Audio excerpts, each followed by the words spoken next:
Good afternoon. Welcome to the Wilson Center. I am Suli of the Asia program.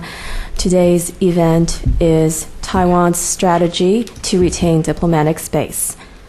Before we get started, I'd just like to briefly mention that the Wilson Center is the living memorial to President Wilson, established by Congress in 1968 and headquartered in Washington, D.C. It is a nonpartisan institution supported by public and private funds. The Wilson Center establishes and maintains a neutral forum for free, open, and informed dialogue. The Asia program is very happy to have 4 distinguished scholars here today to talk about how Taiwan can maintain and expand its diplomatic space in its competition with the People's Republic of China. Before we get started, I just want to mention very briefly, please make sure that you turn off your cell phones, pagers, or Blackberries because this event is being webcast. Thanks a lot. We are pleased to have 4 speakers here with us today. Our first speaker is Professor Dennis Hickey, who is the James F. Morse Endowed Professor of Political Science at Missouri State University. Our second speaker, Professor He, is Professor of Political Science at Merrimack College. Our third speaker, Kwei-Bo Huang, is Associate Professor of Diplomacy at National Zhengzhi University in Taiwan and currently a Fulbright visiting scholar at the China Studies program at SAIS. Our final speaker, Xu Shen, is Associate Director and Senior Lecturer with the China and Asia Pacific Studies program and Adjunct Associate Professor of Government at Cornell University. So now we'll start with our first presentation from Professor Hickey.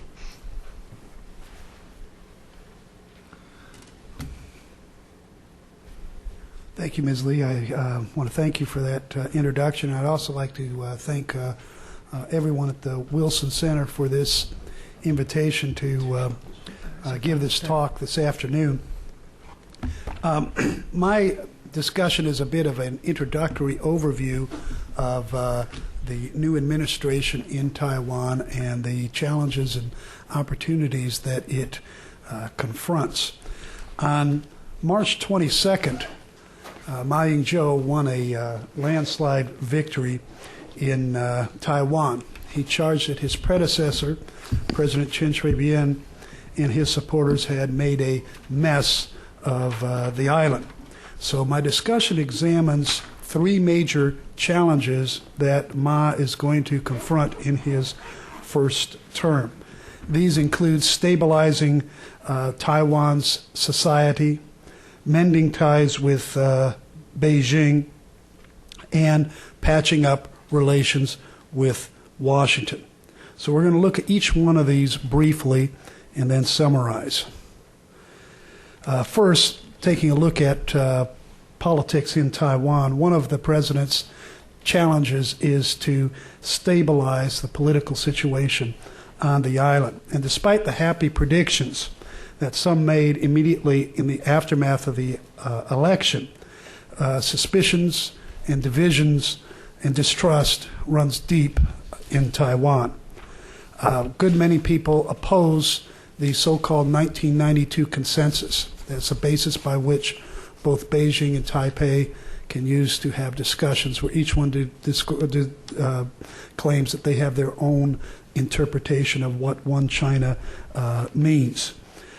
So a good number of people oppose that. Others oppose expanded economic ties, including the former vice president, who said that Taiwan would wake up like a frog being boiled slowly in a pot one day, only to find out it can't get out. There are those who oppose the idea of a diplomatic truce, who oppose the change in the drive to return to the United Nations. So the president confronts these kinds of obstacles. On the other end of the spectrum, businesses are saying the president's going too slow.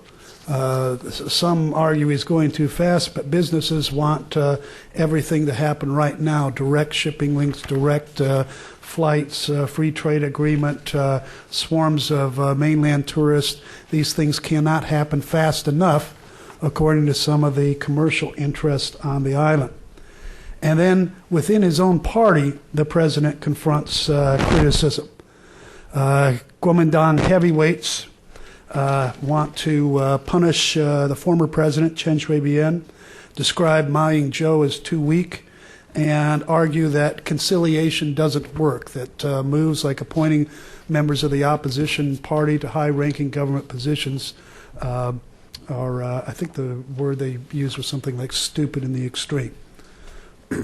I did not develop this picture. My graduate assistant seemed to like that one with President Chen on there like that. He's from Beijing. The second challenge is for the president to stabilize relations with Beijing. President Chen had provoked the Chinese mainland, there you see him with Tom DeLay down in Houston some years ago, with a number of surprises, scrapping the National Unification Council, adding the name Taiwan to the passports, calling for referendums, claiming the island as an independent nation. He also rejected all of President Hu Jintao's various initiatives as sugar-coated poison. I had the opportunity to interview the president last year, President Chen, which was subsequently published in the Chicago Tribune, and you could not get one positive response out of him about anything that the PRC government had tried to do. Ma, on the other hand, has argued that Taiwan will not pursue de jure independence from China, but at the same time not push for unification. In order to improve ties with the mainland, he has agreed to return to the 92 consensus and said that he's got three goals. First, normalize economic relations with the Chinese mainland. Second, gain some international space. And third, try to cobble together some sort of a peace agreement. So I'm going to look at each one of those briefly before we move on to another area.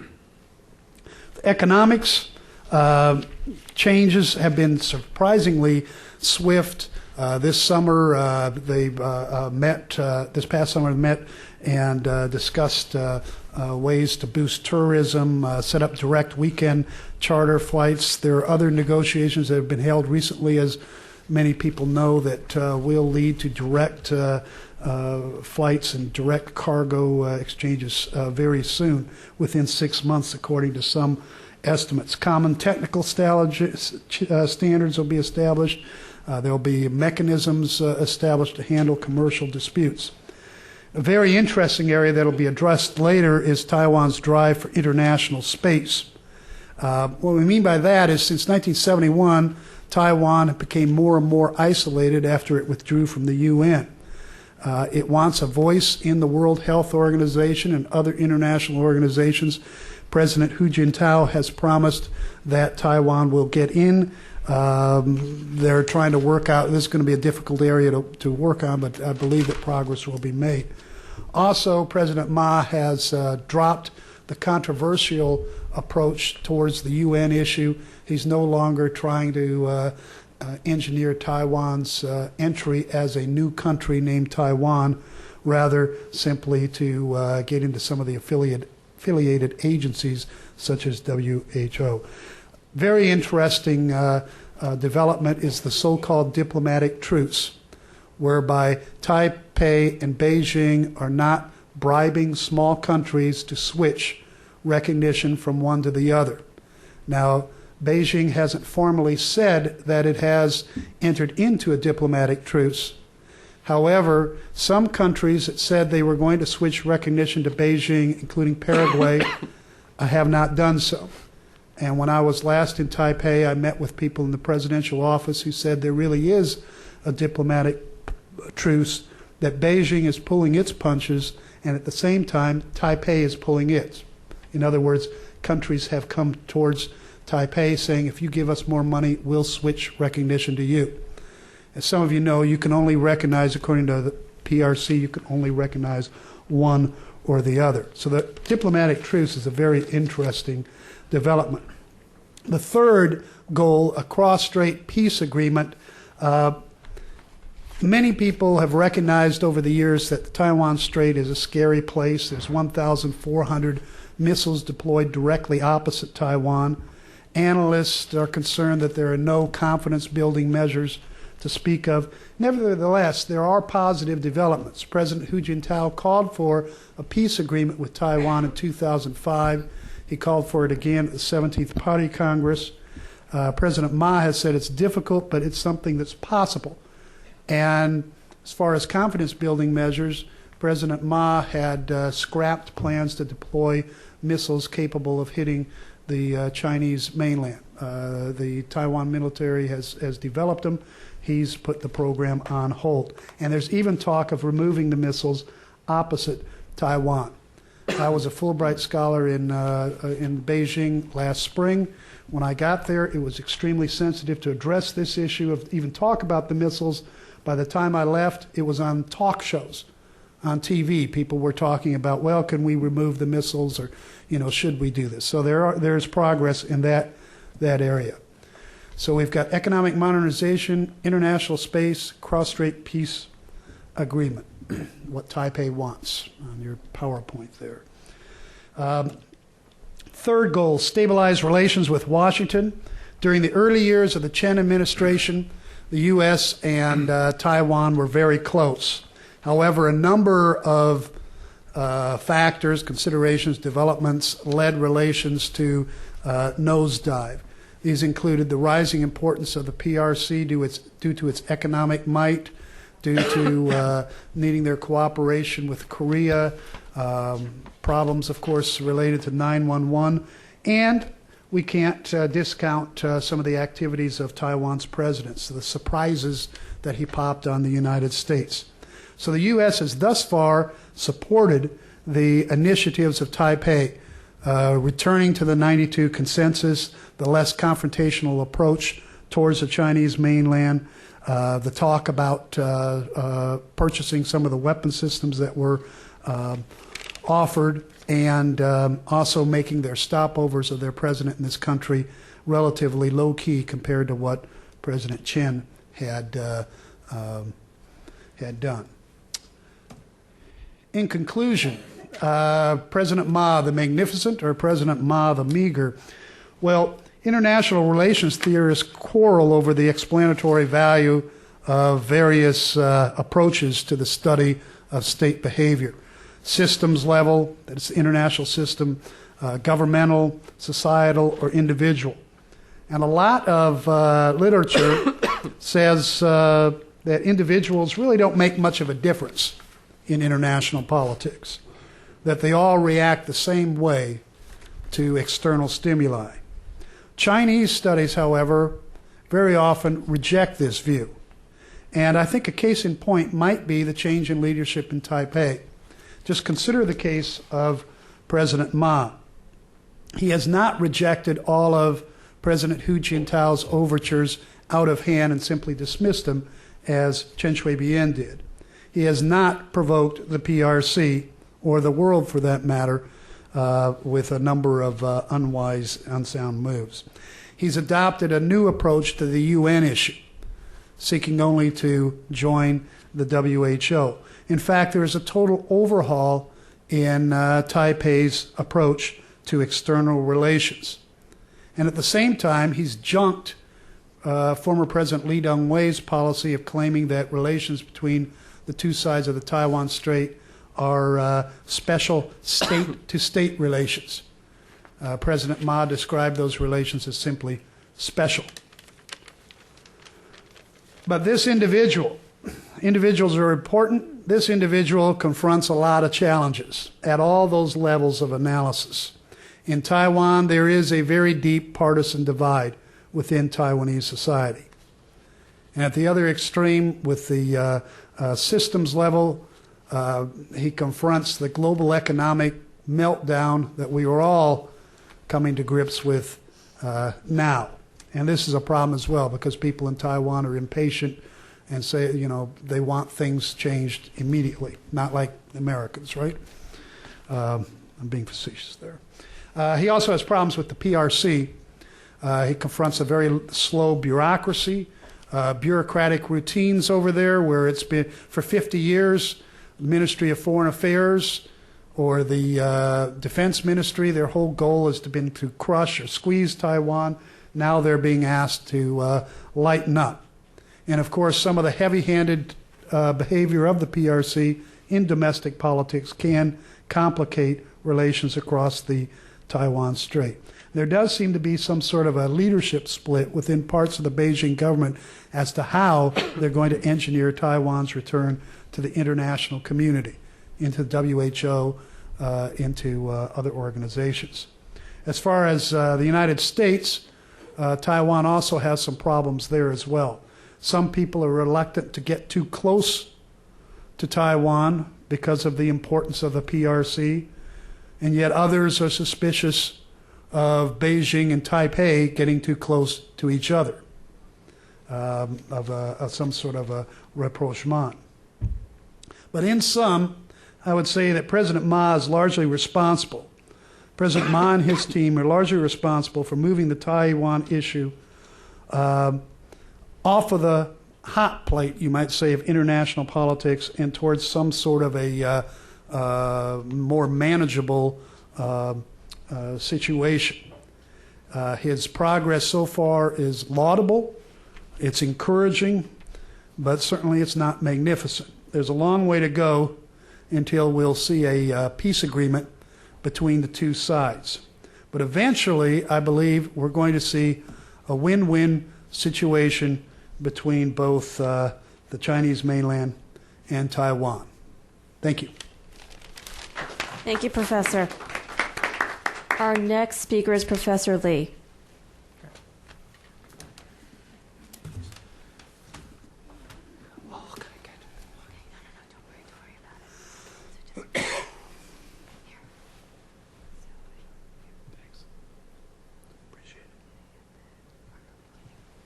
Okay, thank you. Okay. The topic of presentation is Taiwan-China competition in Latin America. Am I in the way? Should I As you can see from the figure, currently there are 23 countries that have diplomatic relations with Taiwan, and 12 of them are in Central America and Caribbean. But in that 12 countries, they are all small states. And in South America, there's only one, is Paraguay. Paraguay is the second poorest country in South America. So generally speaking, they're small, they're poor, underdeveloped countries. But they are important. As we know that according to the basic principle, the definition of the independent country, some people argue that there could be 4 factors. First, permanent population. Yes, Taiwan definitely have permanent population, over 23 million people, a defined territory. Yes, and a government. But the last factor, the 4th factor, international recognition, is still a matter of concern. Nowadays, at the United Nations, of 193 countries, only 23 recognize the government in Taipei. So, therefore, for Taiwan, Central America and Caribbean are vital. But for PRC, comparatively speaking, it's important, but it's not as important as in the case in Taipei. In addition to official diplomatic relations, unofficial relations are also very important. Both sides, both mainland China and Taipei, try to have unofficial office, trade office, a cultural office, or economic office in the country that they don't have full diplomatic relations. And in addition to the so-called diplomatic importance, and economically speaking, Latin America is also very important. There's huge population and over 500 million people. In terms of GDP, over 3 trillion GDP, and rich resources in terms of oil, copper, iron ore, etc., etc. And the last factor is also many countries in Latin America have a free trade agreement with United States. So geography also matters, since both mainland China and Taiwan tried to use Central American Caribbean as a jumping ground to penetrate into American market. And in order to win as many countries, and as Professor Hickey mentioned earlier, both sides try to use money, use foreign aid program, technical assistance, and foreign direct investment, etc., to win their friends. And under the former president of Taiwan, and his diplomacy is called 烽火外交, or torching diplomacy. And although Chen Shui-bian tried his best to win as many countries as possible, but at the end of his 8 years term, Taiwan gained 3 allies but lost 9. So total gain is -6. And both sides spend a lot of money to gain the tiny states in Central American Caribbean as well. I just gave you 3 countries. You can see Grenada, the tiny state, Dominica, Costa Rica. And both sides spend millions of dollars to win the allies in these diplomatic battles. But these small countries have, does not have rich resources. Therefore, some people argue that they treat their sovereignty, because if they switch side, either Taipei or Beijing will offer more financial aid. And recently, there's a, top government official visit in the country as well. The first foreign visit of President Ma Ying-Jeou is to Paraguay and Dominican Republic. And Hu Jintao, last month, he visited 3 countries, Costa Rica, Cuba, and Peru. Definitely there's political elements for his diplomatic visit, because economically speaking, Costa Rica, Cuba, and Peru are as not important as other countries in South America, just like Brazil, Argentina. So we know that Costa Rica established diplomatic relations with mainland China. That's the first country in Central America which recognized the PRC as a legitimate government. And Cuba is a traditional ally of mainland China. And the regional organization, diplomatically, in addition to the international organization, just like United Nations, World Health Organizations, and there are some regional organizations that both mainland China and Taipei try to compete. APEC, both mainland China and Taipei have a membership, a full membership of APEC. That's the Asian Pacific Economic Cooperation. In last, recent November, the meeting was held in Lima, Peru. And IDB is Inter-American Development Bank. Again, in November, China became a full member of the Inter-American Development Bank. And that's the important or significant victory for mainland China, because becoming a full member of IDB, China is in the position to bid many projects financed by IDB. And Taiwan have working relations, but is not a member of IDB. OAS, Organization of American States. The China have an observer, but is one of the few so-called external member of the Organization of American States. That's in 2004. And there's some discussion on that issue, since United States actually could veto the China's application to be both member of IDB and OAS. But in recent few years, there's some change of the administration position towards the competition between mainland China and Taipei in Central America and South America. And there's an organization which is called System of Central American Integration at this moment, and Taipei is observer. And trade is also an important arena that both sides are competing. You can see that before the Chinese start economic reform in 1978, Taiwan had more trade with Latin America, but nowadays you can see that mainland trade with Latin America is 10 times that of Taipei.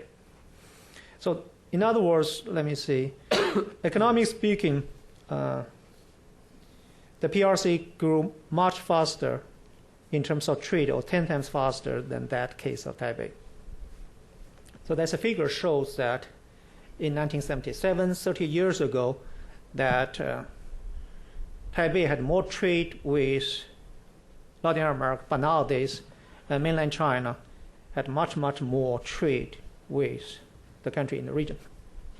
In addition to the trade, as mentioned earlier, that although both, let me say, mainland China and Taiwan are the member of World Trade Organization, they also promote bilateral free trade agreements. And in recent 4 years, Taiwan signed 5 actually, free trade agreements with the region. And PRC signed a free trade agreement with Chile in 2005 and Peru just last month. And there are countries under consideration. It says that Costa Rica will start a free trade negotiation with mainland China early next year, and Paraguay has been under discussion with Taipei for free trade agreement for many years. In addition to free trade, you can see the foreign direct investment is also a tool of foreign economic policy or the political agenda for mainland China. Nowadays, Latin America accounts for 16% of Chinese direct investment abroad. The next question, Professor Hickey mentioned that diplomatic truce and also peace talk. Here, let me say a few words about why two sides, after so many years of the competition or rivalry in Central American Caribbean, nowadays are talking about the truce. First factor is failure of previous policy for both sides. For many years, both Beijing and Taipei spent millions, if not billions of dollars, but some small states in the region treat their sovereignty for more financial or economic benefits. So in the long run, the cost of Czech diplomacy is too high for both sides, especially for Taipei. Nowadays, we're talking about Chinese might have $2 trillion of foreign reserve, and foreign reserve in Taipei is huge, but cannot be compared to mainland China at this moment. And third factor is the Ma Ying-Jeou and his party won the election in May 2008. And Ma Ying-Jeou is considered a China-friendly person. And since he became the president, he argued that we need to engage China and improve relations. And the Paraguay is an interesting case. In summer, a left-wing government took the power. And even before the new government inaugurated, and the president intended to establish diplomatic relations with PRC, but PRC declined. And on the Taiwan side, the DPP, Democratic Progressive Party, tried to invite Dalai Lama to visit Taipei, but Ma Ying-Jeou declined. So both sides show some sign to have a so-called truce. But next question is, will truce last? Beijing's position. In November, for the first time, the Beijing government issued a China policy paper on Latin America and Caribbean. In that policy paper, the Chinese government argued clearly one China principle is a political basis for establishment of development of relation between China, Latin America, and Caribbean countries and the regional organizations. That means the Chinese government did not recognize self-recognition. Any government can only recognize there's only one China.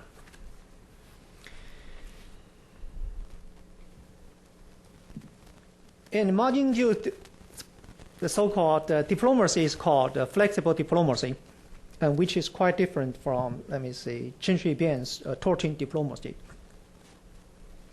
And he was arguing for diplomatic truce, and that truce is only a means, it's not goal, for Taiwan to seek coexistence, co-prosperity with mainland China in international diplomatic arena. As I argued earlier, that for Taiwan, especially for so-called Kuomintang or Nationalist Party, international space is crucial. Without that, it's hard for Ma Ying-Jeou to maintain a solid support from Taiwanese people. And if there's no diplomatic truce, it's hard to imagine that he will win a next round presidential election. So mainland China does not want to see the return of the so-called pro-independent party come back. Therefore, I believe the PRC want to give some international space for Taiwan. But the one China principle is also very important. So some of Chinese scholars says that we never recognize diplomatically that there's a diplomatic truce, but we accept Taiwanese offer. So Beijing might do something, but officially never recognize the diplomatic truce. In the international political economy, people also argue whether the flag will follow trade. That means if mainland China have much more momentum in terms of providing aid, more investment, especially more trade with the people or countries in Latin America in the long run, whether this country will switch their flag from Taipei to Beijing. So that's a possibility. So conclusion, the truce will last, only there's no fundamental change or balance of power. So let's assume that the GDP and the economic growth of both mainland China and Taiwan maintain the same momentum, and trade and foreign direct investment and tourism for both sides will be same. Therefore, maybe there's no change in terms of diplomatic recognition. But if mainland China continued the current rate of economic development, that means 8 or 9% in the long run, and Taiwan maintain maybe much slower economic growth in the long run, maybe more countries will recognize PRC rather than Taipei. And truce could be jeopardized by any policy change from either Beijing and Taipei. Therefore, rise of China remain as one challenge for Taipei's diplomacy. So in the long run, maybe money matters, money does talks. For the PRC, Latin America has become increasingly important, but still regarded as a region of relatively low priority for the pursuit is a grand strategy. For mainland China, the most important part of foreign policy is have a good relation with great powers. That means the relations with the United States, with the European Union, with Japan are the first order. The next order of Chinese foreign policy is the neighboring countries. For Latin America, for Africa, is third tiers in terms of foreign policy. And finally, as a political dispute between two sides persists, Central American and Caribbean countries continue to be crucial for Taiwan's international space. As I explained earlier, nowadays 12 of 23 countries recognize Taiwan are in the Central America and Caribbean. And comparatively speaking, they are poor, they are, in terms of population, they are small countries. Therefore, it's easy, comparatively speaking, or cost-effective for Taiwan to maintain that 12 countries. And Taiwan has been trying very hard to maintain that 12 countries. So in the long run, I believe the competition between mainland China and Taipei in that region will continue, in spite of so-called both sides we're talking about coexistence or co-prosperity. Thank you. Thank you, Professor. Our third speaker is Professor Huang.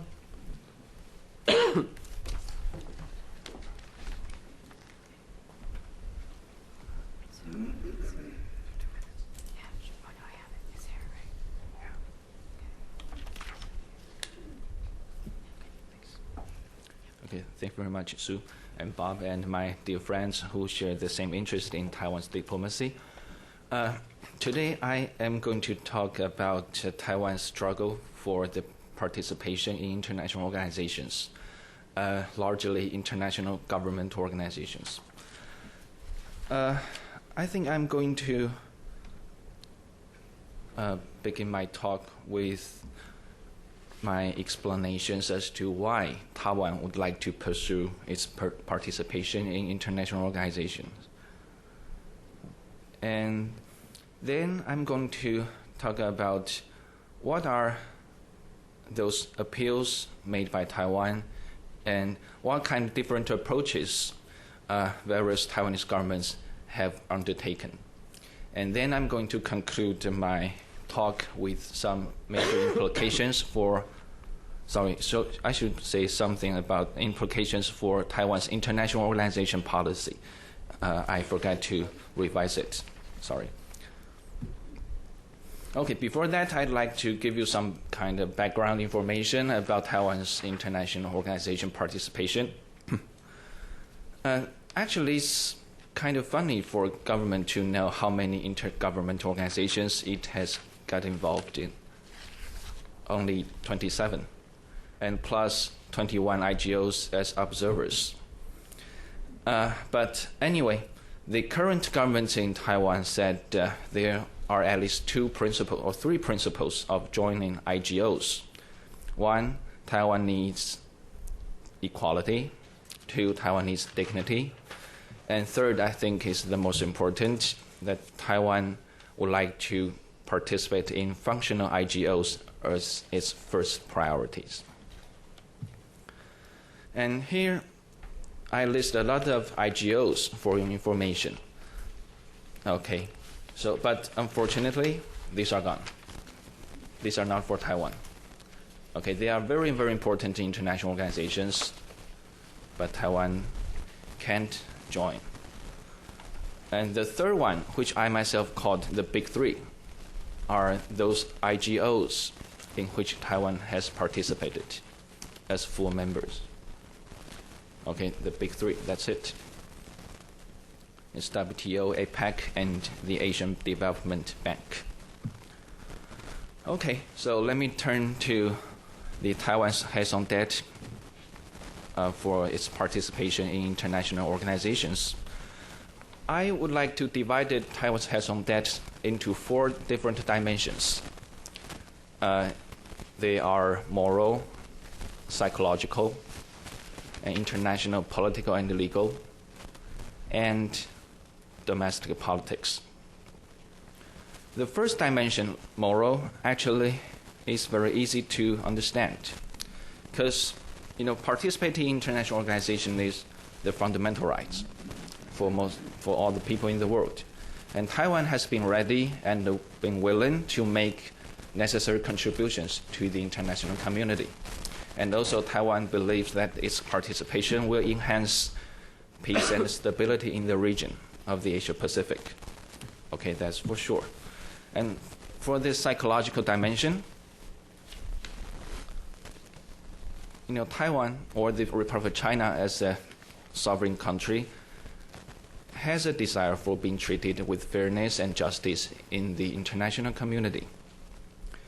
And as a national leader, I believe all leaders, including Chen Shui-bian, Ma Ying-Jeou, or Li Denghui, would like to look for national prestige so that he can show his constituencies that he, as a national leader, does do something good for the country. And probably the so-called frustration, aggression, reaction theory also applies to the case of Taiwan, because Taiwan has tried very, very hard to get into some major international organizations, but failed. So after a couple of attempts and tries, frustration will occur, and frustration will lead to some kind of aggressive or provocative actions made by the Taiwanese government. So that's for the psychological dimension. And for the third dimension, international, political, and legal, it's easy to understand that Taiwan needs diplomatic space, and Taiwan needs to be recognized as a sovereign country. And also, in order to pursue comprehensive national security, Taiwan do need some international organizations and some major international organizations to set up some communication channels with other countries at the official level. And also, Taiwan believes that by participating in international organizations, can cross-strait dialogues be channeled in a more healthy way. That is, not only the current dialogue channels you have observed in the Taiwan Strait, but the Taiwanese government also would like to take all Taiwan would also like to take all the possible opportunities to contact the Beijing government in order to stabilize cross-strait relations and enhance mutual understanding between the two regimes. And last, domestic politics, which I think might be the most important dimension, is, Taiwan. Every Taiwanese leaders would like to avoid being accused of not loving Taiwan by promoting Taiwan's participation in international organizations. I haven't seen any winning candidate who argued that Taiwan doesn't need any major international organization memberships. Okay, only those minor parties, extremist parties, would argue that Taiwan doesn't need major international organization memberships. And by doing so, can those major parties garner support and votes from their constituencies? And what's also important is that actually in Taiwan, I have sensed a rising awareness of people about the rights to participate in I.O. And also, there's a rising awareness of the so-called Taiwan identity. Taiwan identity is hard to explain. Maybe some people will say that they have a high Taiwan identity because they see Taiwan as a country.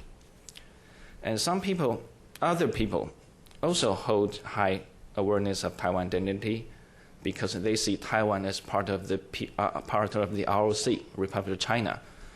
And Taiwan should represent the whole country, Republic of China, to participate in international community. So whatever you define the so-called Taiwan identity, but the awareness has been there. And it has influenced a lot Taiwanese elections since early 1990s. Okay, so appeals and approaches. Appeals actually are very easy.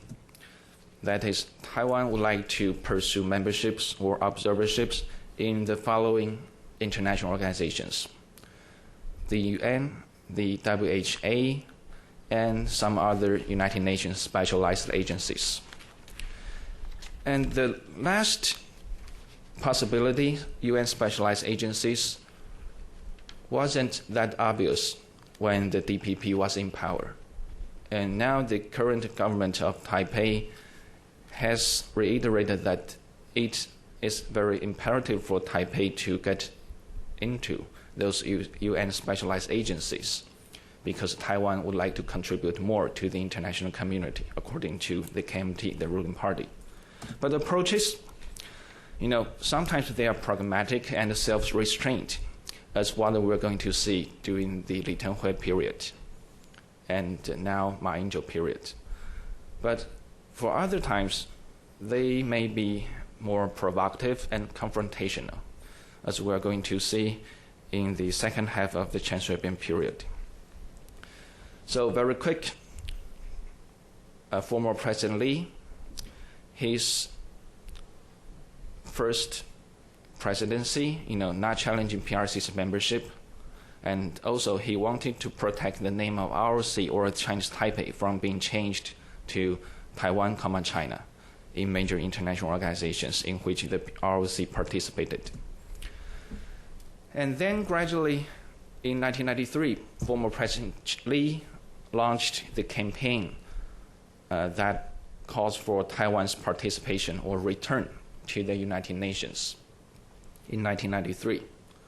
And also, President Lee would like to join the World Health Assembly, WHA, as an observer in 1999.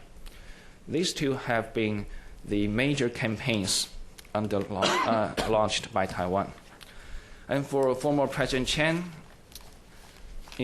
from 2000 to 2002, I think I call it as a transition period in which President Chen followed President Lee's approach.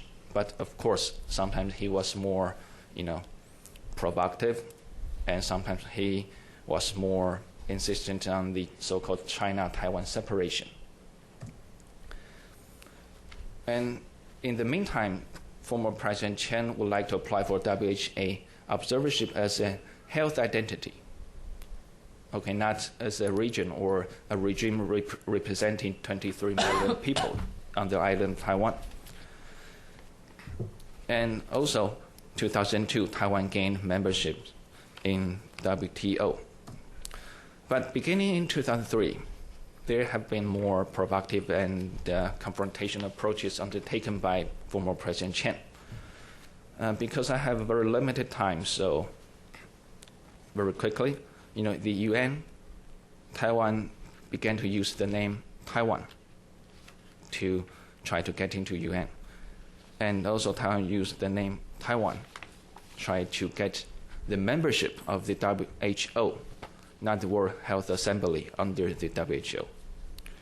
So that has been seen very provocative by the PRC side. And current President Ma Ying-Jeou, he tries to join international organizations with greater flexibility in names, but no Taiwan, China, or such like. So the ROC, Taiwan, Chinese Taipei, or even TPKM, Taiwan Penhu Kinmen Mazu. Those names are all acceptable by Ma Ying-Jeou, but it cannot be Taiwan, China, because it's too sensitive. And also Taiwan tries very hard to become WH observer as the first priority. So Taiwan has switched back to its provocative approach. Now, no more WHO membership, but now WHA observership. And using the ROC, Taiwan flexibly as the name to participate in the UN meaningfully. It's very difficult to explain what do we mean by meaningfully. But I think it's the beauty of negotiation and the beauty of diplomacy that sometimes you don't say things so clearly. You give people a vague definition of what you are saying so that you got pretty much room to maneuver or to negotiate. Okay, and guided by diplomatic truce and stable cross-strait relations, as indicated by my former colleagues on the panel. And also Ma Ying-Jeou tried to downplay the ROC-PRC standoff while emphasized the benefits resulting from the meaningful participation of the ROC in major international organizations. And in the meantime, Taiwan has begun to encourage its own NGOs to participate in international NGOs that are on U.S. advisory list first, so that Taiwan can contribute more resources, know-how, techniques meaningfully to the international community. So what are the implications as my conclusion? One, provocative and confrontation tactics have proved effective during the past 8 years. But I would argue that the DPP government's decision could be rational in the sense that the DPP didn't trust the PRC, and the DPP had been very much frustrated because of the isolation imposed by the PRC. So why not we tried something new that time? Something new means provocative and confrontational. Maybe by doing so, can Taiwan break down the isolation imposed by the PRC? So in that sense, I think DPP could be rational in making such a decision. And now it's very difficult, but I think that's a must-do for the two sides of the Taiwan Strait to reach a tacit understandings about Taiwan's participation in functional IOs by 2001. Why 2001? Because 2012, there will be another presidential election in Taiwan. If Ma Ying-Jeou fails to participate in some major international organizations, as he promised before the presidential election this May, I think he will be doomed in his second presidential election. But between the two sides, in addition to when, we have to discuss how and to what extent. How can the PRC give Taiwan more diplomatic space in international organizations? Should Taiwan get membership, full membership, or associate membership, or only observers? That needs to be discussed by the two sides. And to what extent? Okay, only functional IOs, or all functional IOs, or some of the most important functional IOs like WHO or like International Civil Aviation Organization? Who knows? And also, negotiation on Taiwan's participation in IO will depend on the greatest common ground shared by three factors. Taiwan's 1992 consensus, which can be explained as one China with respective interpretations. And the second factor is Beijing's one China principle, which to me is more rigid. And the third factor is Washington's policy that supports Taiwan's participation in international organizations whose memberships are not based on statehood. So if we can find the largest common ground among the three factors, then I think by 2011, there will be some kind of breakthroughs for Taiwan to participate in international organizations meaningfully. And also important, Ma's IO policy will be welcomed by the most of the countries because Ma is not going to give the other countries troubles by asking them to support Taiwan's IO membership. But apparently, Ma's approval rate of such a policy in Taiwan still remains to be seen because so far, not too much progress has been made. So that's why I said by 2011, it will be a very critical point of time for the both sides to decide the future course of cross-strait relations. And finally, I think on the Taipei side, Taipei should also pay attention to Beijing's policy change in the face of Beijing's domestic difficulties. For example, there are a lot of hardliners for unification in Beijing. So Beijing cannot change its policy towards Taiwan's participation in IO dramatically or quickly. So slow policy adjustment can be expected. And also patriotism on mainland China and irredentism on mainland China. I think these are some of the major domestic factors that Taiwan has to take into account when it deals with Beijing for its greater room for participation in IOs. Thank you very much. Thank you, Professor Huang. Our final speaker is Professor Xu.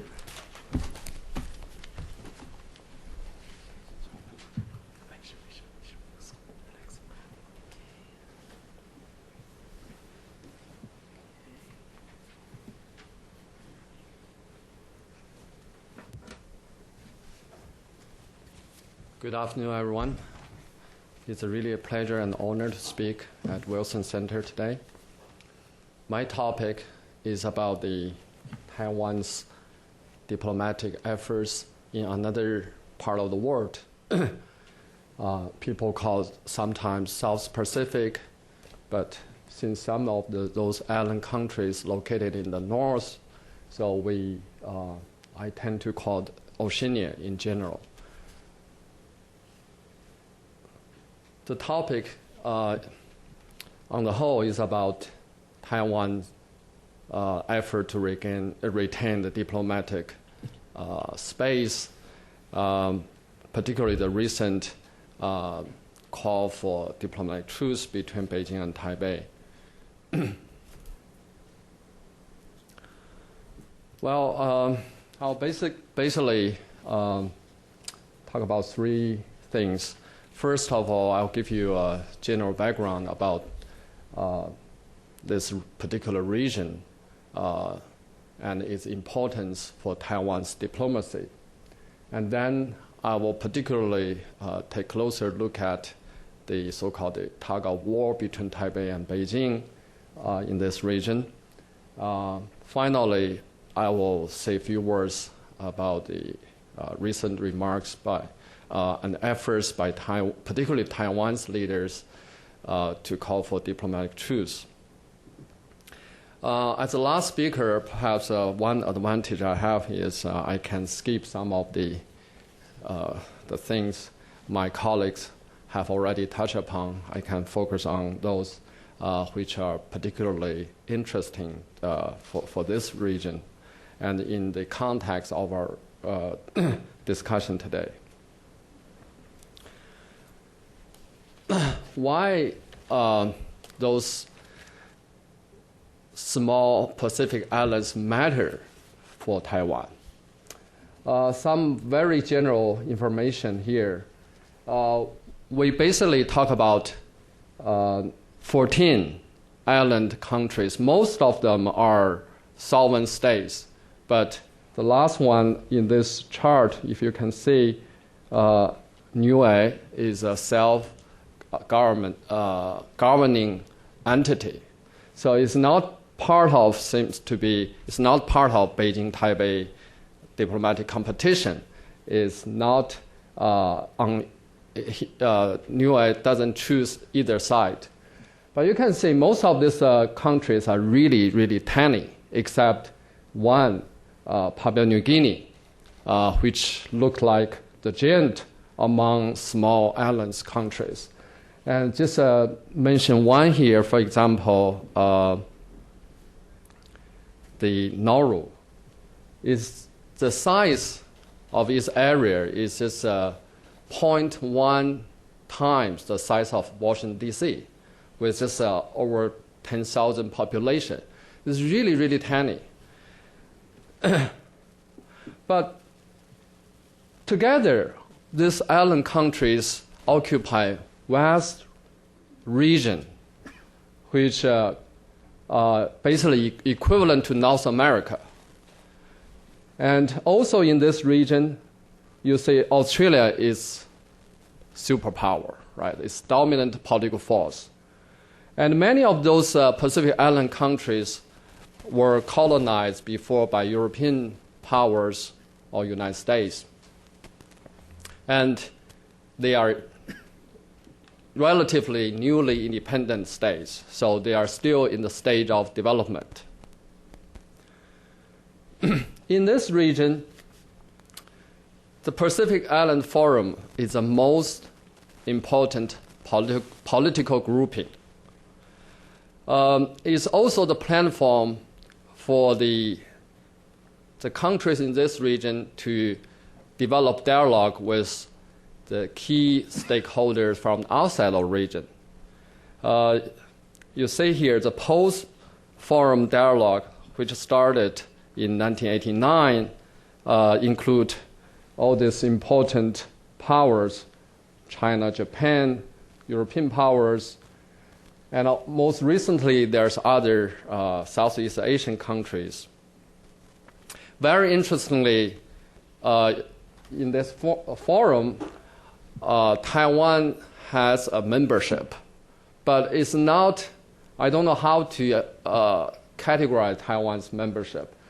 Since 1993, Taiwan has developed also a dialogue meeting with the PIF, right? But the meeting can only be held at the different venues. And the Pacific Island countries can meet Taiwan in this dialogue as on their own right, but not as a whole, as the organization. This is something about the nature of the Taiwan's international participation, at least in this region. Another very important factor in the background is so-called the rise of China. In this region, this chart shows China, I think there's let me show this one first. The trade distribution in Asia, Oceania, so between Asia and Oceania. Sorry, in Asia, Oceania together. What I want to point out is, if you look at China and Japan, this is the distribution in 2004. China already surpassed Japan just a little bit, but very significant in many ways. So China is really a rising power in this part of the world, just as in other part of the world, as Professor Li pointed out, such as Latin America.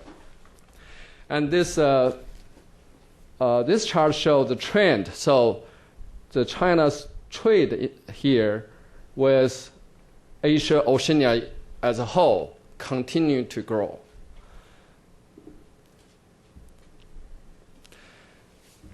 Before I move to a more specific diplomatic struggle between Beijing and Taipei, let me just mention 1 year of significance, that is 2006. In April, in Fiji, the Chinese Prime Minister hosted the very important forum called China Pacific Island Countries Economic Development and Cooperation Forum, at which Chinese government pledged to help the Pacific Island countries to develop their economy in many ways, and also they pledged a certain amount of money in aid.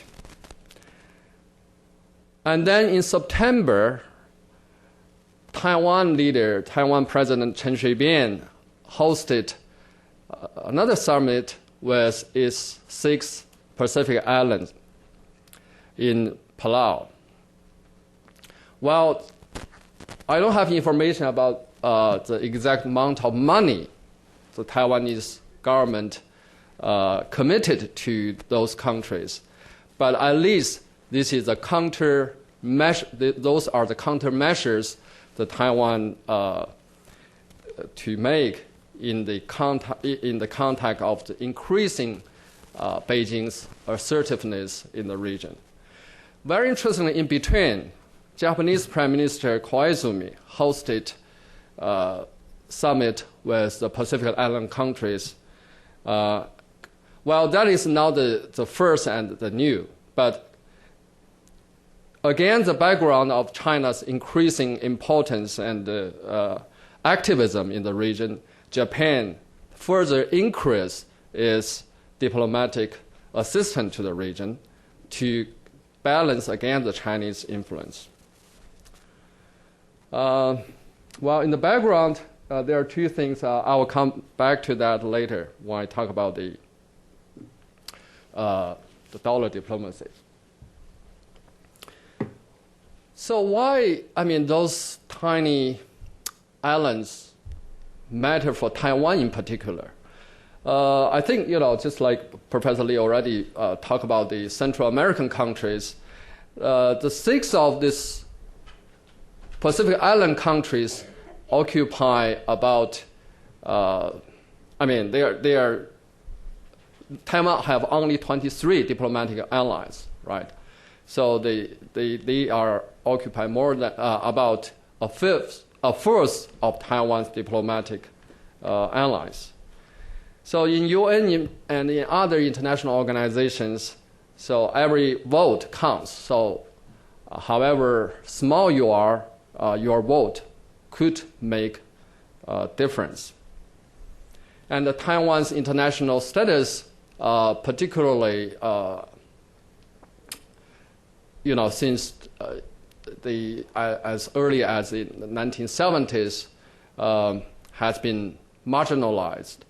So the increasing Taiwan's so-called international visibility has been on the agenda for almost all the Taiwan leaders, no matter KMT or DPP or now KMT again. Okay, now let me take a closer look at the so-called the Beijing-Taipei tug-of-war in Oceania. Well, the 13 of these countries are basically divided into almost evenly, into two camps, right? 6 of them are Taiwan's allies and 7 are Beijing's allies. In terms of the area and the population, it seems the PRC's allies looks much larger in both senses, simply because of one particular country, PNG, Papua New Guinea, which is the biggest among the small island countries.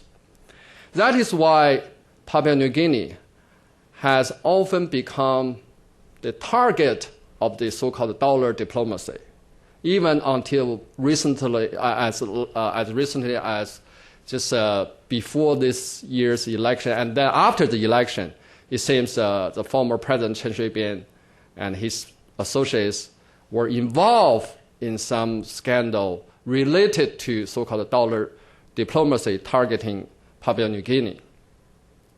But again, in terms of the numbers, basically, is even. Very interestingly, because of several factors, this so-called diplomatic competition or tug-of-war is very dynamic. And several countries, they not only switch sides, and some even switch more than once. And one is the Nauru. You can see it was Taiwan's ally as early as 1979 and switched to Beijing side, and then in 2005 switched back to Taiwan, right? So this say something about this. I think this question why those countries would like to do this, right? And this come to some other points I would like to make here. I think there's some important factors which most of which have been already touched upon. Perhaps let me just emphasize one thing. I mean, the One China principle is very clear. The Pacific Island countries at one of the central diplomatic battlegrounds for Taiwan is also clear, right? That is important, only secondary to Central Americas. There are 12 countries. Here there are 6. I think the last one, the internal dynamics of the Pacific Island countries, have been often overlooked.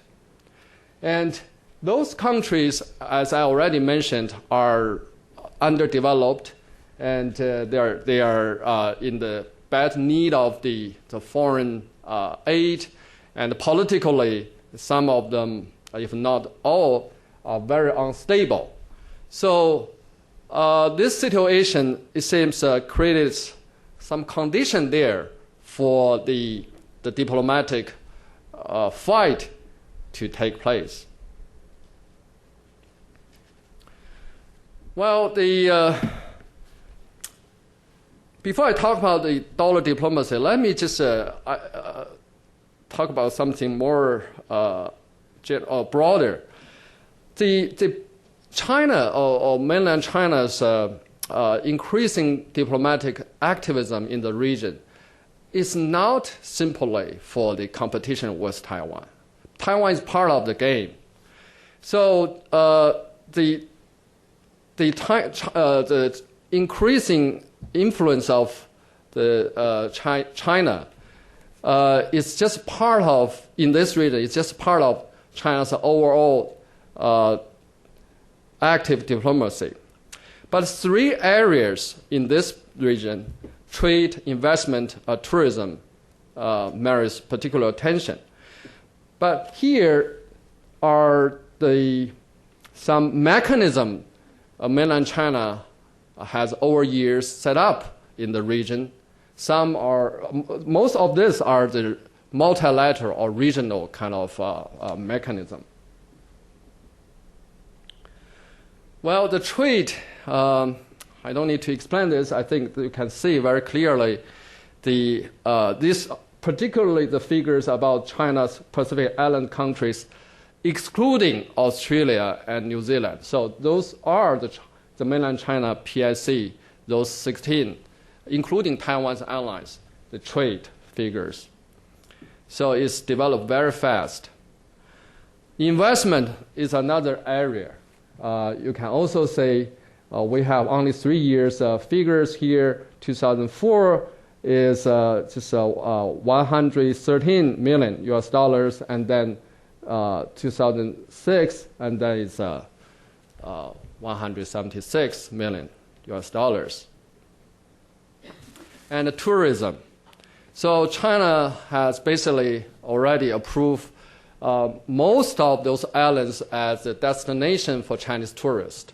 So the number of the Chinese tourists to those islands are growing as well. Well, this is the forum I mentioned earlier. So Wenjiabao. This forum is a ministry level forum, but to show China's China's emphasis on the importance of this, the Premier Wenjiabao himself attended the first forum meeting. And some international relations scholars call the recent Chinese multilateral diplomacy as so-called forum diplomacy. So this is not alone. China has been doing something similar almost in all the other part of the world, in Latin America, in Middle East, in Africa. So it seems the forum diplomacy or multilateral diplomacy is one of the outstanding features of recent Chinese diplomatic activism. I think I will skip some of this. Maybe I'll talk about the dollar diplomacy a little bit before I conclude with my observation about the diplomatic truce. Well, the dollar diplomacy has been the very controversial issue. But actually, dollar diplomacy as a phrase is nothing new. It was referred to American foreign policy in the early 20th century, particularly to Latin America and East Asia. The term was used mostly by those who oppose it, who dislike it, to describe the efforts of American government to use its economic power, particularly through loans, to achieve foreign policy goals. Right? So in this general sense, Taiwan and PRC have been doing in a very similar fashion. But why is it bad? I think I don't have time to, but maybe I just use one example, the Solomon riots in 2006. So after the election, when the news came out, immediately the people went straight and they demonstrated against the winner, because the rumor was Taiwan paid for that candidate. So some people say the Taiwan's, maybe both Beijing and Taipei's so-called the effort to use their economic power to gain political influence have been particularly related to the domestic diplomatic stability. right? And Australian Prime Minister then, John Howard, particularly mentioned some outsiders who don't have real care about the long-term interests of the country in the region may do something very selfish. So that he referred to particularly the Taiwan's efforts in the context of Solomon election. Another Australian, then the opposition party leaders, the spokesman for the opposition party, particularly mentioned the activities of using money, particularly to influence individual politicians, are particularly bad, right? So when we talk about the dollar diplomacy, perhaps we have to be more clear about what we are talking about.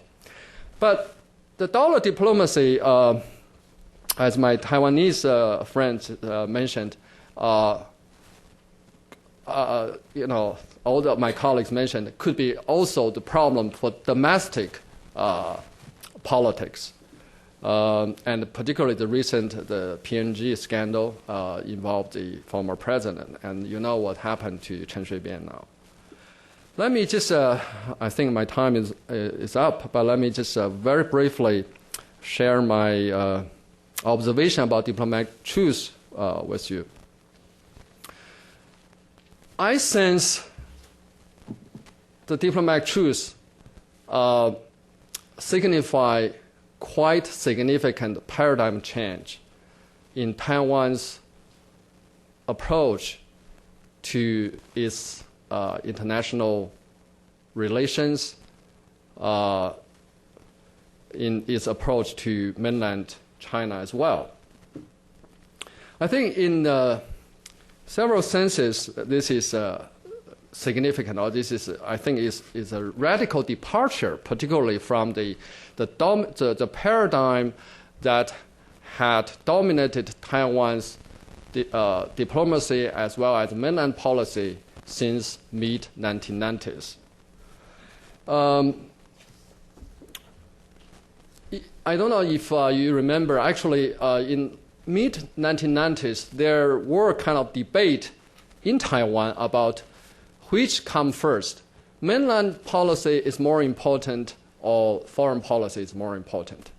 So the debate seemed to be concluded in the way that, of course, the foreign policy. So the confrontational approach or provoking approach were kind of norm until recently. So in that sense, I think this is quite significant because as you hear from other panelists, so the diplomatic truce here can only be fully understood in the broader context of the Taiwan domestic politics, cross-strait relations, as well as the international relations at the systemic level, right? So all this actually function to motivate Ma Ying-Jeou or the new government to make this change. So this is the first observation I would like to make. So this, I skip. The second one I would like to make is, I think to a great extent, this diplomatic truce as well as other related concepts also reflect the recent very important development in the cross-strait relations, particularly on the Beijing's part. The historical reconciliation between KMT and the CCP cannot be underestimated, right? So if their relations are not zero-sum game anymore, I think people will think about what about PRC and ROC, or PRC and Taiwan. This will take time, but I think in short term it's reflected. I agree with Professor Lee, perhaps the balance of power or status quo. So in Beijing, particularly over the last decades or so of the struggle with Taiwan, there has been awareness of the importance of the status quo, right? Maintaining status quo is more important, is more realistic, right? Unification is something, for the future. This is a short-term, realization. But I think something more significant is going on. I don't know where that will lead to, but I think we have to think in this longer-term perspective. And finally, I think last point I would like to mention here, Hu Jintao, about the Taiwan's international space in particular. I've been to Beijing several times since summer. So I heard people, particularly those policy analysts, the Taiwan policy community has been discussing particularly how to materialize Hu Jintao's instruction, right? Hu Jintao already made it clear we have to take this seriously. We have to come up with a policy. So it will maybe take a while. There has been disagreements, there are debate, but I think this is a political issue, and the top leader made it clear we have to do something to accommodate Taiwan's legitimate interests. Finally, these final words about the, again, back to the region, the Pacific Alliance. What does all this mean, and particularly the diplomatic truce, mean to the region? If you look at this, if you use the Chinese Weiqi, the game of the board game of Go, as a metaphor, you may say they are evenly, distributed. So it seems in this region in particular, it would be easier to maintain certain balance or maintain the truce, right? And the Weiqi, there are many strategies. One strategy, you don't have to destroy your opponent. You can enjoy playing the game. You can let your opponent to occupy certain area, right? But of course, there's a final question. Will be the end game, right? You want to win, or can both sides be winner? That will be the question. But here, I'm cautiously optimistic, because if we use the Olympic model, and Olympic model actually were originally adopted for the APEC, Asian Development Bank, and even WTO in a sense, right? So Taiwan has to be acknowledged as political entity, as entity in the first place. Depend on the particular organization, maybe, particularly this year's APEC, the Beijing's accommodation to Taiwan's demand to allow the former vice president, of course he's a KMT leader, right, to attend as a representative of Taiwan leader, attend the leaders, the APEC leaders' dialogue. This is quite dramatic, right? And in a way, I think the subtlety is perhaps maybe Beijing won't say it explicitly, but the implicit message is Taiwan has to be recognized as de facto entity, political entity. So along these lines, perhaps something can be further discussed and sought, and particularly the next year, the WHA will be the litmus test. Let me just end here. Sorry, I used a little bit more time. Thank you very much. Thank you, Professor Hsu. Right now, we will open up the floor to Q&A, and the rules are the same. Please wait for the mic to get to you, and once the mic gets to you, please identify your name and your affiliation. Thank you. So who wants to start? Yes, Woodrow Wilson Fellow, Lieslotte Odgaard. Thank you, and thank you for very interesting presentations. I have 3 questions. The first one is that although you seem, generally speaking, to be very positive about cross-strait relations, you could also say that the developments play into the hands of the PRC's alleged long-term goal of taking over Taiwan, I guess, in the sense that it doesn't seem to be necessary anymore for mainland China to try to isolate Taiwan, because you described that as in a way, a sort of more automatic process than it has ever been. And I guess one factor you don't cover in that assessment is PLA modernization, whether that continues to be very Taiwan-focused or not. So I wondered if you could comment a bit on that. A second question from me would be about the Taiwanese participation in international organizations. How much does IO participation in fact matter? Is Taiwan, for example, so constrained in its actual behavior in those organizations that that it doesn't act as a full member? So I'm not just asking about its sort of formal membership, but about how does Taiwan behave in those organizations. And a third question, I think, would be Japan's role in cross-strait relations. Thank you. By the way, who is this directed towards? Any of the panelists? four Okay. speakers. Great, wonderful. I can answer the question regarding the PRA's modernization. Before Ma Ying-Jeou came to power, PRA spent a lot of efforts to modernize, and even today is still trying to, let me say, modernize the military forces as much as possible.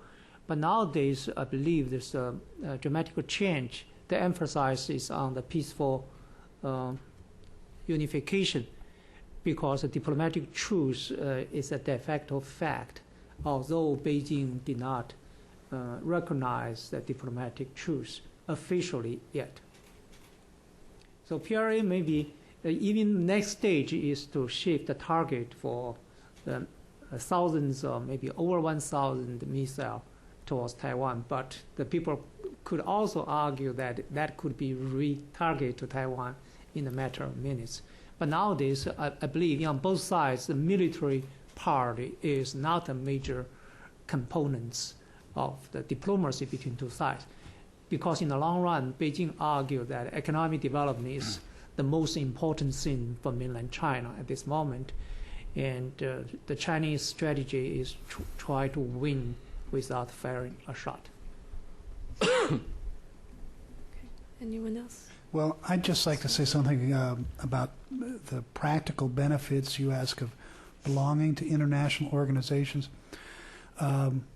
If you want to look into that, you might want to take a look at the problems that Taiwan experienced during the SARS epidemic by not being able to get information from the World Health Organization. So there were a lot of sort of, really very practical kind of benefits that everybody else takes for advantage. It takes for granted that they were not able to obtain information on the disease, scientists, doctors, and it became a really infuriating issue that really galvanized this whole movement about international organizations in Taiwan. But on a less dramatic level, I remember meeting with Taiwan diplomats a number of years ago, and they were saying how things, again, that we consider to be just mundane, boring things like, figuring out the value of international postage stamps and things could become suddenly extraordinarily difficult, or being able to get their business people in and out of countries because they can't use their passports because of certain international organizational problems. So there's a lot of things you could look at there from their perspective. It's, things we just sort of take for granted can be very difficult. Let's see. Lady right over there. Rose?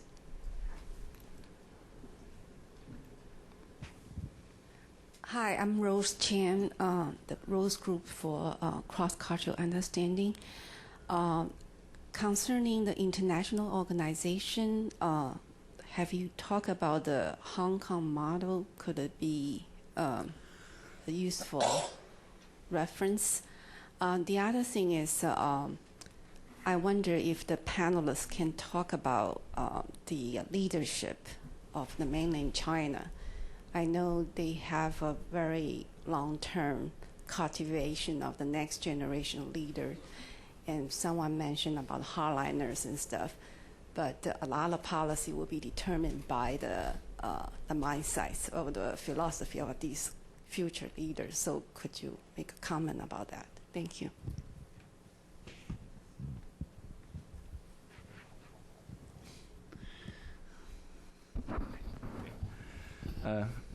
Thanks for the question about the Hong Kong model. The Hong Kong model is not accepted by any top leaders of Taiwan because the Hong Kong model is not actually good for a sovereign state, a sovereign country that would like to participate in any international regimes or organizations. Why? Because Hong Kong now is now seen as part of the PRC. And whatever Hong Kong does largely must have been, consulted or even proved by the PRC. But the Republic of China and the island of Taiwan actually had nothing to do with the legitimacy of the PRC. And actually, if we look at the history, the ROC, as I said before, was established in 1912, and the PRC was in 1949. So that doesn't make sense for Taiwanese people. I think probably I could say 99% of the Taiwanese people that the Hong Kong model can be applied to the case of Taiwan.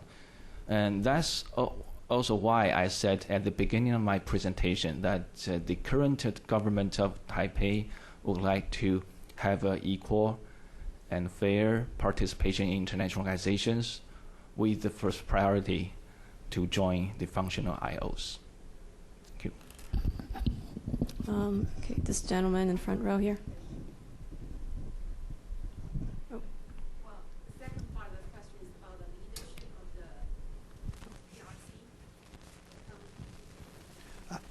the PRC. I think I'm very optimistic about the changes in the PRC leadership in the last few years. I think they're taking a lot more pragmatic, practical view towards cross-strait relations. We don't have time to get into all of that, but the changing meanings of the One China principle, the call for stability in the status quo rather than reunification. I am cautiously optimistic that their leadership has really begun to look at the whole Taiwan issue in a much different way than we saw in the past.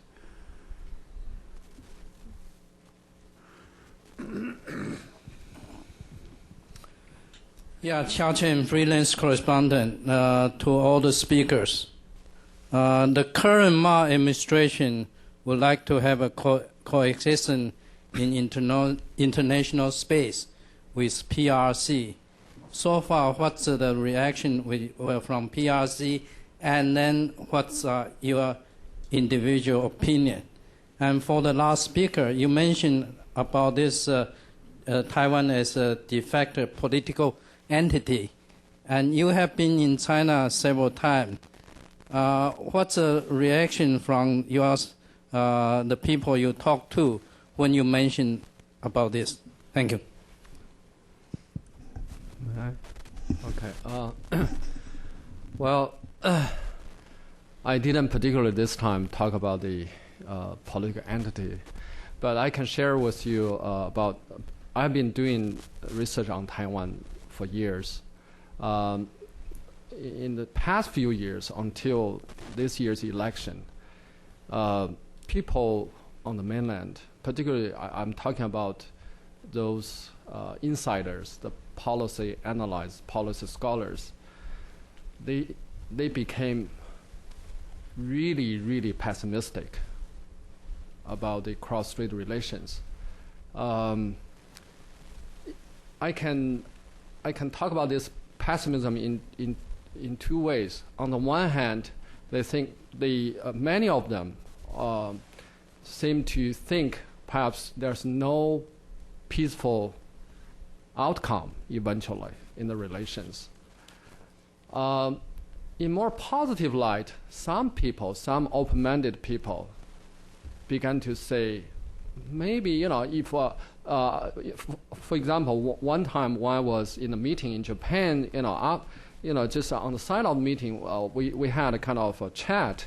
There are Japanese scholars, there's Chinese, there's Southeast Asian. So the Japanese scholar said something like, 三国演义, Taiwan has been divided. So you like Taiwan division, you tolerate that, and that doesn't mean, the two sides won't be unified, right?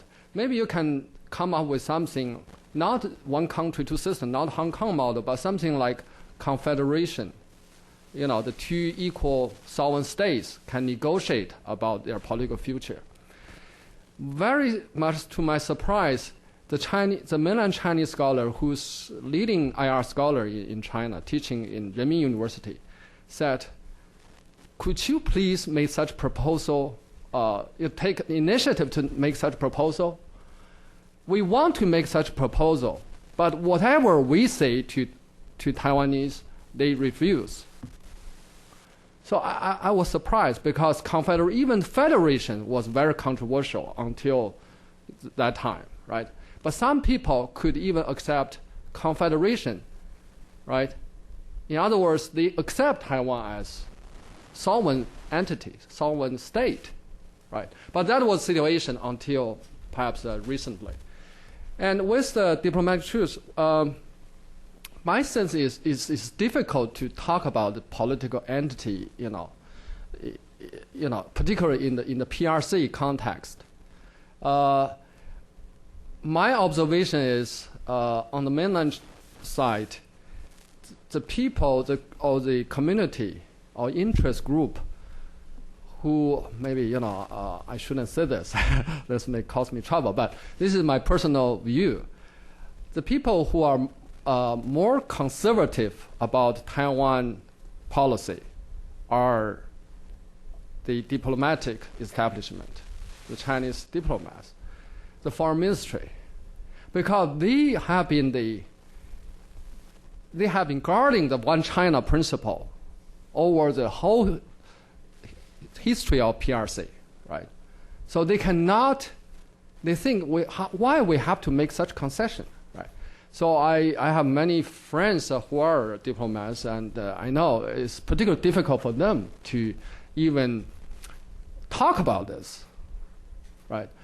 But on the other hand, people who have been interacting with their Taiwan counterparts, and particularly Taiwan policy community, and some scholars, and I think to great some leaders are more open-minded.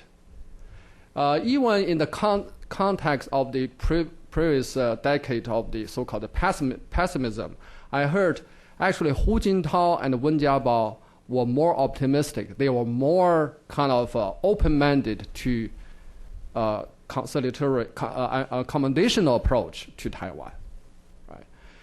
But my sense is, since this is a political, when Hu Jintao, took initiative to reach the political and historical reconciliation with Taiwan, between the KMT and the CCP, as footnote to this, even the role of ROC, the role of the KMT during the Japanese-Chinese War in 1930s, 40s, were positively discussed and represented for the first time, right? So I think this political turning point may not happen just once. It will take a little while. It's an ongoing process. So let me stop here.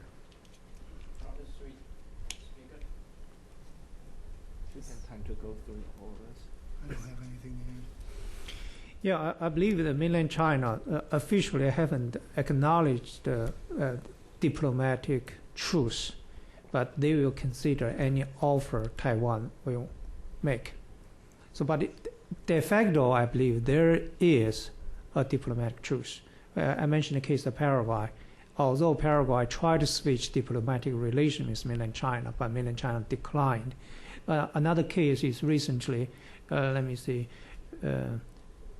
tried to invite Dalai Lama to visit Taiwan, but Ma Ying-Jeou definitely declined. It's not time yet.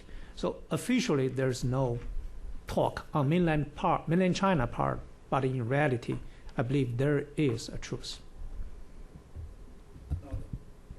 No, not true. It's talk of coexistence of the Taiwan and PRC in this international space. This is original from Ma, but I'm talking about the other side. What's the other side thinking, and also what you are thinking? I think this kind of coexistence has been a fact. Taiwan has been a de facto country or state for many years, except de jure, that means internationally only 23 countries recognize. So that's a reality, but it's very difficult to make it, in the name of law. That is definitely opposed to mainland China, because mainland China have the basic principle, one China only. And Taiwan have a different interpretation for that, because Taiwan argued that we could have, in 1992, the consensus was both sides have a different kind right to interpret whatever is one China. May I just say a few words about the diplomatic coexistence? I think if we think about the so-called dual diplomatic recognition, I think that's unthinkable. From Beijing's perspective, I think the diplomatic coexistence is really, the real question is how, it's not whether. I agree with Professor Lee here. Some kind of coexistence is there. But I think in terms of the current diplomatic allies of both, if basically both sides won't so-called cut the ground from the other side, that's the easier part. The international organization, the participation in the international organization, particularly the IGO, the intergovernmental organization, will be harder. But I cannot imagine, one day Beijing will accept Taiwan to, Taiwan's diplomatic allies are also as Beijing's diplomatic allies, means the dual diplomatic recognition. Lady in front. Hi, Peggy Chang with Voice of America China branch. As right now we know that cross-strait relations has been improving the past couple of months, but on the other hand, there are quite a few people in Taiwan, DPP mainly, that they are not satisfied with how Ma is handling, for example, Chen Yunling's visit and the way that they feel that that he is belittling Taiwan's sovereignty. I'm asking the four panelists just very quick answers. That are you satisfied, or do you think that China is smart? That are you satisfied with the pace that China is taking to discuss Taiwan's diplomatic space so far? Because a lot of people in Taiwan may think it's not quick enough. And of course, next year, a lot of people are saying WHA is the litmus test. Are you optimistic about Taiwan's becoming an observer of WHA? And if not, do you think that a mass diplomatic truce strategy would be kind of basically would be a failure? What are your thoughts about what China has been doing so far? Thank you. Can I say something to that? with respect to the pace of improvements in relations and what Beijing has to offer, I do think people are impatient. The Ma administration was in office a matter of weeks before people started complaining, saying that everything hasn't changed.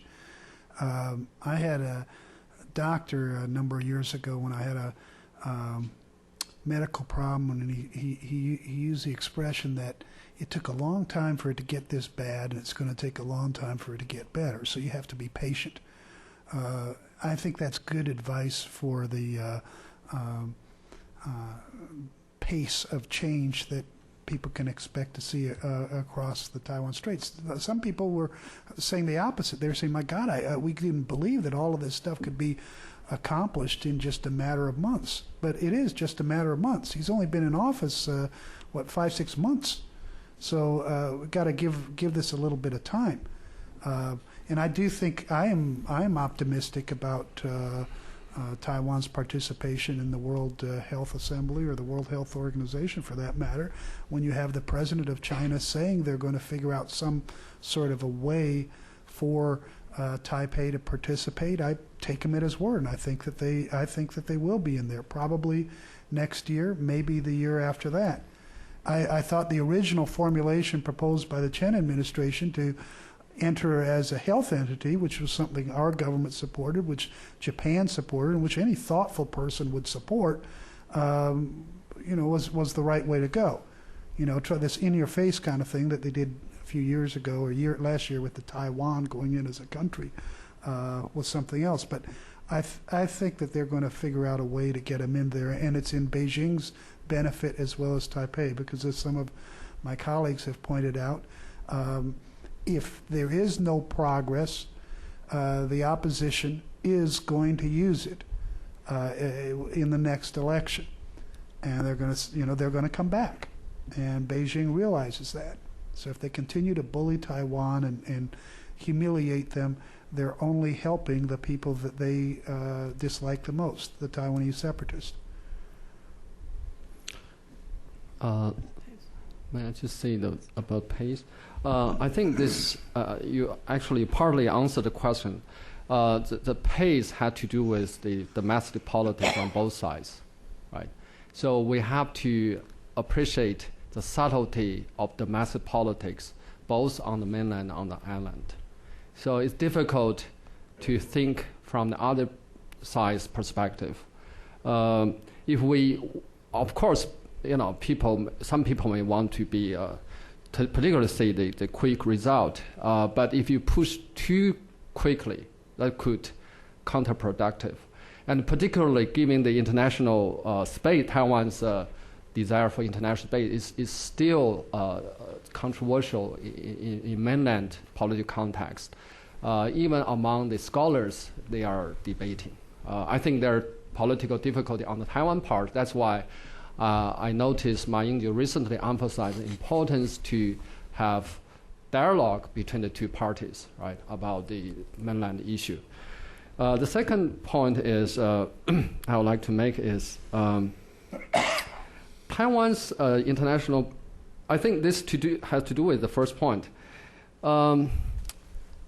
What will happen next year? I really don't know, but I think the Chinese Taipei model seems to be, that's what I mean, the Olympic model, right? If you really ask for the clearly defined sovereign status, you won't get it, right? The Chinese Taipei is smart. I mean, model is smart because both sides can, that's the minimum they can agree on. But Taiwan, our Olympic Committee is the National Olympic Committee, right? Well, even though Taiwan cannot use its flag, national flag. I think that political wisdom still relevant. So this then lead to my last point.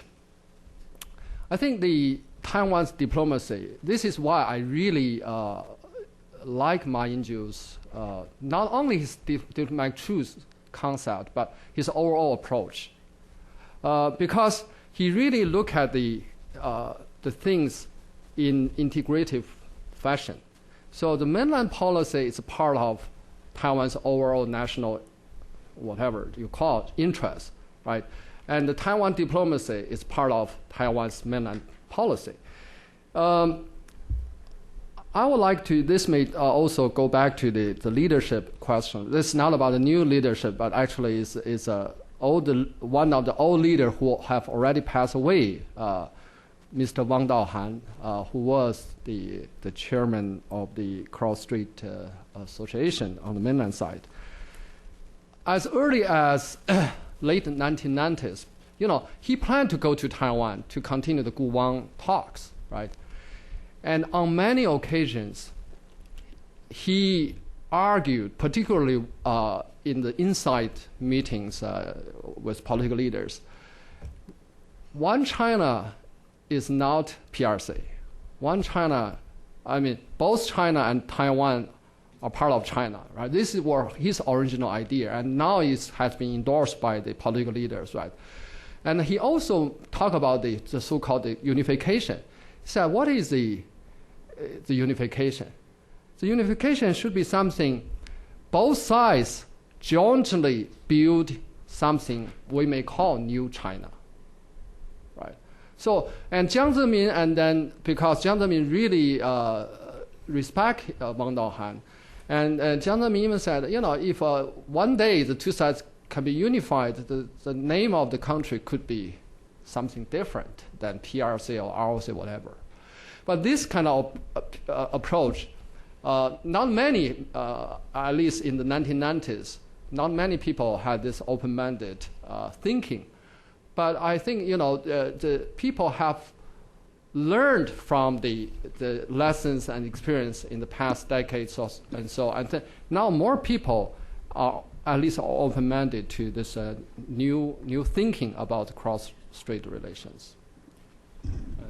Just want to add one thing. It's about the pace issue. Think about what I call conspiracy theory. What if cross-strait relations now progress so fast that is beyond your imagination? I think there may be a conspiracy between the KMT and the Chinese Communists if the pace of cross-strait relations moves so fast, right? Okay, so I think the pace, what we are seeing right now, is just right because, again, my colleague just said, both sides, especially for their domestic politics, need some more time to adjust themselves to a better cross-strait relations. We only have time for one more question. So let's see. Let's go to right here. Herbert Levin. Thank you for very helpful presentations. If one visits Shanghai and Suzhou and has lunch with all the Taiwanese businessmen, they're having a great time and making a lot of money. And if you visit Taiwan and they have come back, you are told more people in Taiwan have spent 1 year or more on the mainland than have spent 1 year or more in the U.S. now. And the study of Shanghai dialect over the radio stations is now in greater demand than study of English. So it looks as if the politicians are lagging behind the people, and Taiwan is usually number two, or number three investor in the mainland. So all of this discussion about what might or might not happen seems to be lagging behind what the Taiwanese people are already doing with their sons and their money. And if the government opens up investment from the mainland into Taiwan, it seems the reintegration of Taiwan province into the mainland will be complete, with the politicians trying to catch up with their followers.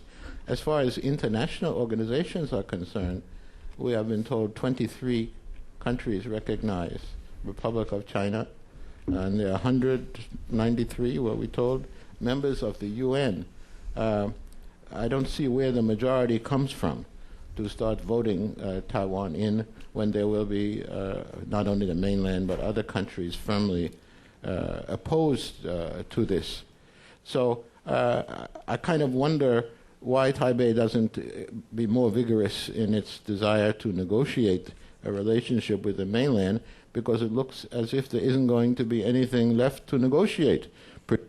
the reintegration would have taken place under their feet.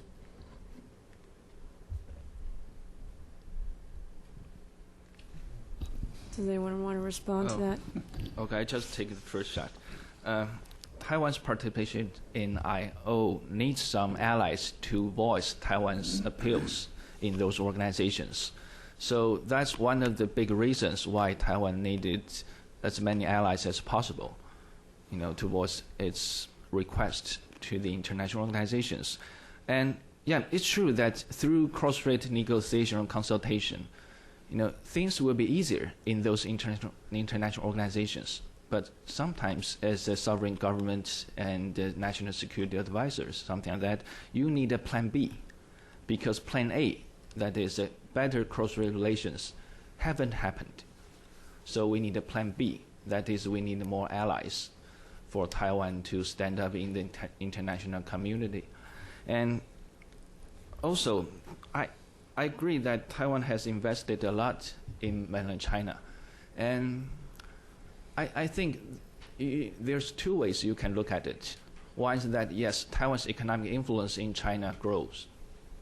But the second way you look at it is that mainland China is attracting Taiwan's money to weaken Taiwan, diplomatically, economically, or even politically. Because some people think that mainland China is wooing Taiwanese businessmen to do business in mainland China, and those businessmen will come back to Taiwan asking for a more soft stance towards China. So either way you look at it. Okay.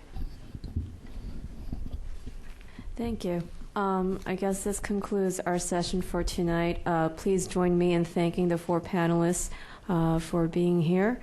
And just wanted to announce that our next Asia Program event is scheduled for December 17th. You can grab a flyer right outside the door. Thanks a lot.